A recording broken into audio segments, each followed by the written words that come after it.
오늘 아침 가장 뜨거운 이야기 들어보는 투데이 모닝콜입니다. 지난달 일어난 대전 초등생 피살 사건 당시 가해 교사가 우울증을 앓았다는 사실이 알려지면서 범행 원인을 놓고 논란이 일었는데요. 오늘 마침 전국 대부분의 학교들이 새학년, 새학기를 맞이하는 날입니다. 나혜란 정신과 전문의 모시고 관련 이야기들 나눠보겠습니다. 안녕하십니까? 네, 안녕하세요. 네, 김하늘 양 사건 당시에 이 가해 교사의 우울증 병력이 이 사건의 원인으로 지목이 됐었는데요. 선생님 보시기에는 어떻습니까? 네, 그 이야기가 많이 나오긴 했었는데 사실 우울증의 본질적인 증상은 뭐 감정 기복을 포함할 수도 있지만 기본적으로 이 우울감이나 혹은 신체적인 증상 그리고 이 심리적인 감정 기복이 있다고 해도 보통 이 내부로 자신에게 향하는 감정이 크기 때문에 사실 외부로 공격성을 표출하는 경우는 많지는 않거든요. 근데 이 사건에서는 사실은 이 개별 가해자의 일부 특성이 이 사건의 전체적인 특성인 것처럼 너무 언론에서 보도가 되어서 사실 정신과 전문의 입장에서는 이 사건의 이 너무 본질이 조금 왜곡되지 않았을까라는 걱정이 많이 되기도 했었습니다.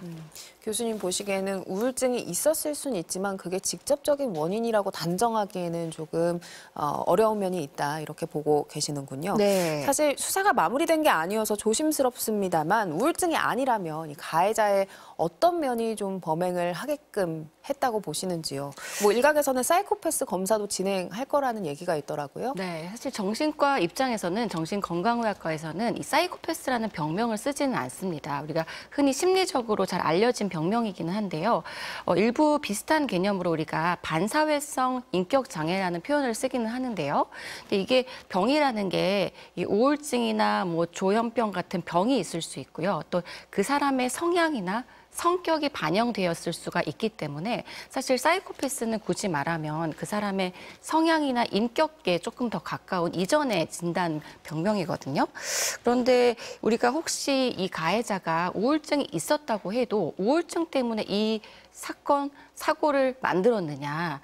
그거보다는 사실은 인격적이나 어떤 성향적인 부분이 더 작용했을 것이다. 이런 추론 때문에 아마 사이코패스라는 추론이 나오는 것 같은데 사실 이거는 우울증이랑 사실 아예 별개로 좀 봐야 될 개인의 특성인 부분이죠. 예. 네, 그러니까 개인의 특성이 아니라 뭔가 그 성향적인 분석이 필요한 상황을 질병이라기보다는 개인의 성향이라는 이야기죠. 예. 알겠습니다. 하지만 이제 가해 교사는 우울증을 이유로 병가와 휴직을 반복했고 또 복직할 때 의사로부터 정상이다 이런 소견을 받았다고 하는데요. 사실 많은 사람들이 이 부분 정상이라는 소견을 좀 의아하게 생각했던 것 같아요. 선생님 보시기엔 어떤가요? 사실 이게 환자가 어떤 소견서를 정상이라고 이렇게 문의를 할 때는 의사 입장에서 굉장히 좀 곤란한 게 의사는 병을 판단할 수는 있지만 이 사람이 정상이다라는 어떤 보증이나 확신을 해줄 수는 없거든요. 그래서 일반적으로 정상이라는 소견서, 진단서를 잘 써주지는 않는데요. 그런데 만약에 이 환자가 우울증에 국한해서만 본인이 다 회복이 되었다고 주장했다면 사실 그 전문의 선생님께서 일부 고려하셨을 수는 있었을 것 같습니다. 하지만 이 부분 때문에 제가 이 사건이 단순 우울증이랑은 별개로 정말 이 가해 교사의 성격적인, 성향적인 특성을 고려해야 된다고 이야기하는 게 우울증이 회복됐다고 해서 이 교사의 어떤 이 공격성이라든지 가해성이 없어진 건 아니거든요. 근데 의사가 그 부분을 다 고려하기에는 정상 범위에서는 참 어려울 수도 있기 때문에 사실 정상이라는 진단서를 써주는 것은 일반적이지 않을 수 있지만 조금 성급했을 수 있지만 병적인 부분과는 좀 분리를 해서 봐야겠다라고 생각이 듭니다. 예. 예, 조금 한번 다시 짚자면 정상 근무 가능하다 이런 소견을 받았다고 전해지고 있습니다. 네. 마침 오늘 새 학기가 시작되는 날이다 보니까 여러 학부모님들의 걱정도 크실 것 같고 또 일선 교사들의 마음 건강도 우려가 되는 부분입니다. 사건 이후에 정신질환이 있는 교사를 분리조치하자 이런 법을 입법하자는 그런 움직임이 있는데 이 부분에 대해서는 어떤 의견을 가지고 계신가요? 이게 사실 정신질환이라는 진단 정의 자체가 좀 애매하긴 합니다. 우리가 아주 가벼운 정신질환은 우울증이 있을 수도 있고요. 또 우리가 불면증, 공황장애도 다 정신질환으로 포함될 수가 있잖아요. 그래서 이렇게 정신질환이라고 조금 구체적이지 않은 어떤 제도적인 틀을 만드는 것은 굉장히 좀 위험할 것 같고요.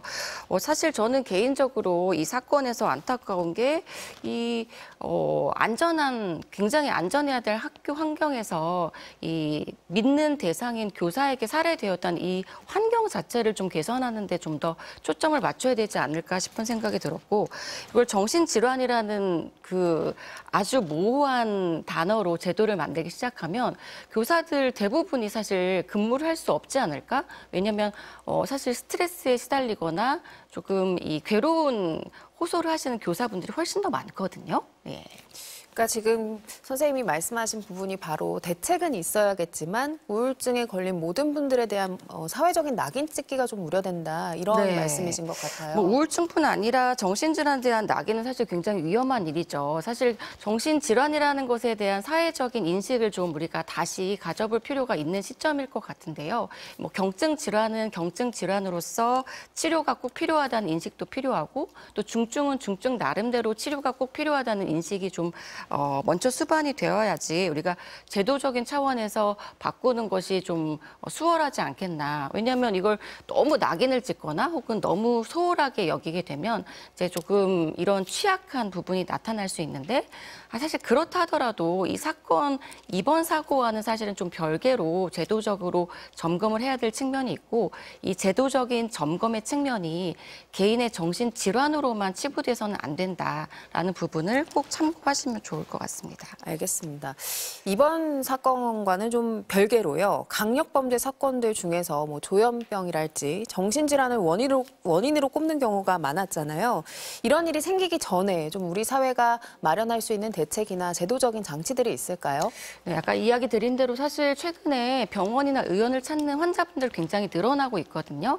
본인이 불편함을 느끼시면 경증이라도 병원에 오시고, 또 심각하다고 생각을 하셔도 병원에 오시는 경우가 많습니다. 근데 오히려 사회적으로 혹은 특히 이런 이제 미디어에서 너무 어떤 병명을 위주로 프레임을 씌우는 것은 오히려 우리가 그냥 오픈하기 쉽지 않은 환경을 만드는 것이 아닌가라는 생각이 들어서, 오히려 이런 제도적인 것들을 바꾸기 이전에 사회적인 인식 변화가 먼저 좀 제고되면 좋지 않을까라는 생각을 개인적으로 하게 되었습니다. 예. 네, 우울증 포함해서 조현병 등 여러 정신질환 환자들에 대한 우리들의 시선, 태도 이런 것들도 다시 한번 생각해 보게 되네요. 네, 정신질환이라는 게 아주 그렇게 심각한 것만은 또 아닐 수 있거든요. 예. 네, 그래서 이런 것들에 대해서 정말 그냥 문화적으로 한번 제고가 되는 계기가 되었으면 좋을 것 같습니다. 네, 나혜란 선생님과 이야기 나눠봤습니다. 고맙습니다. 네, 감사합니다.